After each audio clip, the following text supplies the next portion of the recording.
In moram reči, da tako razmerje je praktično že od leta 2005 in se nekaj dosti spremenilo.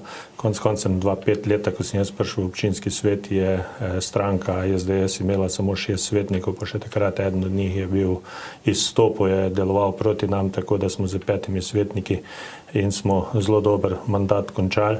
Konec koncem jaz sam kot župan nisem nikoli ustvarjal koalicije opozicije, kajti spomnim se leta 1998, ko sem jaz prišel v občinski svet, kjer so imeli neke koalicije, opozicije, neke ideološke in potem ljudje sploh niso poslušali, kaj kdo govori, kakšni predlogi so, ampak so več ali manj samo en drugim kontrirali. Rezultat takrat je pa bil, da občina Brežice ni imela nobenih razvojnih projektov, nobene, bi rekel, strategije.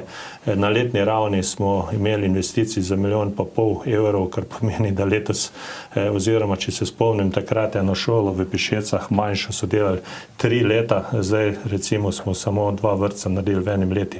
Zato jaz verjamem, da to, kdo stranke niti v občinskem svetu niso pomembne.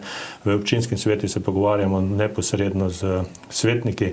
Konec koncem jaz sem vsa ta leta vedno povabil vse občinske svetnike in vemo, da velikokrat, ko gre za konkretne projekte, tudi v določenih listah naglasujejo enako in jaz tu sploh ne polagam neke pozornosti. Definitivno pa bo moj isti princip, da se gremo na osnovi proporcionalnega, vsi so vključeni, vsega svetnika povabim pri kreiranju proračuna, ostale stvari res pa je, da treba pri tem bistveno več energije in pa dela, da se to usklajuje in pa seveda teče delo.